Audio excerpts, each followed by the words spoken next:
Assalamualaikum warahmatullahi wabarakatuh. Selamat sore untuk teman-teman semua. Kami dari kelompok 7 untuk memaparkan tentang pengaruh celebrity endorser terhadap keputusan pembelian konsumen pada merek frozen food roti coklatku.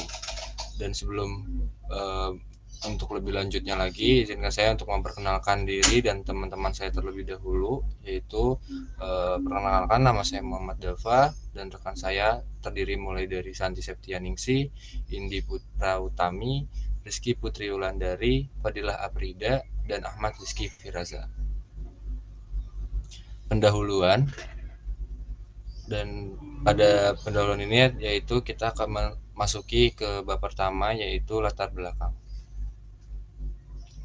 Rilis analisis kata data insight Center dalam sensus penduduk 2020 terkait dengan pengaruh artis K-pop dan influencer menggait pasar e-commerce. Di sini menjelaskan bahwa yaitu mayoritas penduduk milenial sebesar 25,87% dan generasi Z 27,94%. Presentasi ini didapatkan dari total 270,2 juta penduduk yang ada di Indonesia. Dan influencer ini adalah salah seorang yang memiliki jumlah pengikut atau followers yang banyak di media sosial. Mereka dinilai dapat mempengaruhi publik melalui konten yang mereka produksi. Di antaranya adalah para selebritis, selebgram, dan blogger. Dan digadang-gadang menjadi potensi pasar yang dibidik untuk e-commerce dan lainnya. Melalui peran influencer ataupun celebrity endorser, mereka dinilai dapat mempengaruhi konsumen, terutama di kalangan milenial dan generasi Z. Selanjutnya dilanjutkan oleh rekan saya. Baik, untuk selanjutnya di sini ada tertera gambar grafik di mana prioritas belanja konsumen Indonesia setelah pandemi. Di sini ada produk kesehatan 80, bahan pangan 60, media dan hiburan ada 60, jasa pesan dan antar makanan itu ada 40 sekian, dan alat perbaikan rumah atau bank itu ada 20 sekian. Bisa next.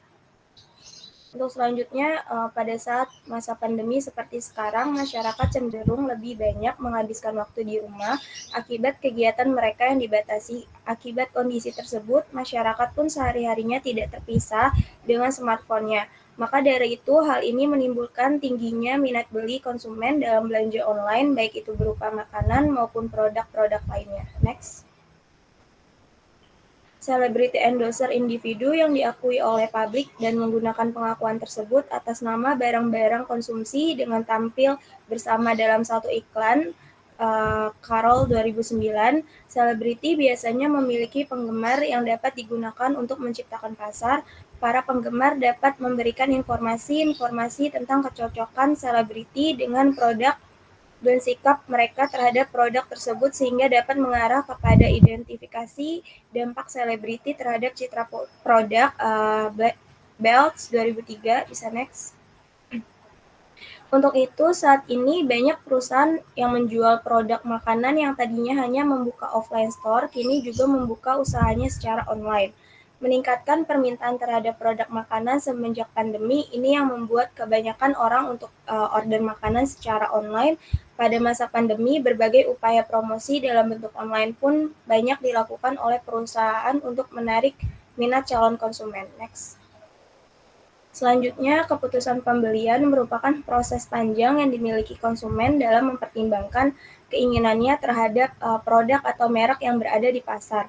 Mereka mengembangkan 5 tahap proses keputusan pembelian, yaitu pengenalan masalah, pencarian informasi, evaluasi alternatif, keputusan pembelian, dan perilaku pasca pembelian. Kotler dan Keller 2009. Selanjutnya akan dibacakan oleh Rizky. Selanjutnya masuk ke bagian kedua dari pendahuluan, yaitu rumusan masalah dan tujuan penelitian. Yang pertama ada rumusan masalah. rumusan masalah dari penelitian ini adalah apa yang dimaksud dengan celebrity endorser. Yang kedua, seberapa besar pengaruh celebrity endorser dalam menarik minat konsumen untuk melakukan pembelian. Dan yang ketiga, bagaimana pengaruh celebrity endorser dalam keputusan pembelian konsumen. Selanjutnya ada tujuan penulisan dari penelitian ini. Yang pertama, untuk memahami pengertian dari celebrity endorser. Yang kedua, untuk mengetahui seberapa besar pengaruh celebrity endorser dalam menarik minat konsumen untuk melakukan pembelian. Dan yang ketiga, untuk mengetahui bagaimana pengaruh celebrity endorser terhadap keputusan pembelian konsumen. Selanjutnya ada manfaat penelitian. Manfaat dari penelitian ini adalah terbagi menjadi dua, yaitu manfaat teoritis dan manfaat praktis, di mana manfaat teoritisnya adalah dapat memberikan ilmu dan pengetahuan kepada para pembaca tentang seberapa besar dan bagaimana pengaruh celebrity endorser terhadap keputusan pembelian konsumen. Yang kedua adalah memberikan inovasi yang baru mengenai topik yang diangkat. Selanjutnya ada manfaat praktis.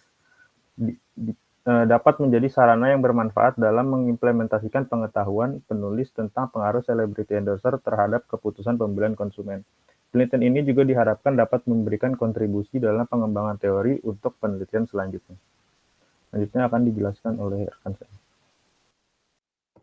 Selanjutnya untuk bab 2 yaitu tinjauan pustaka. Next.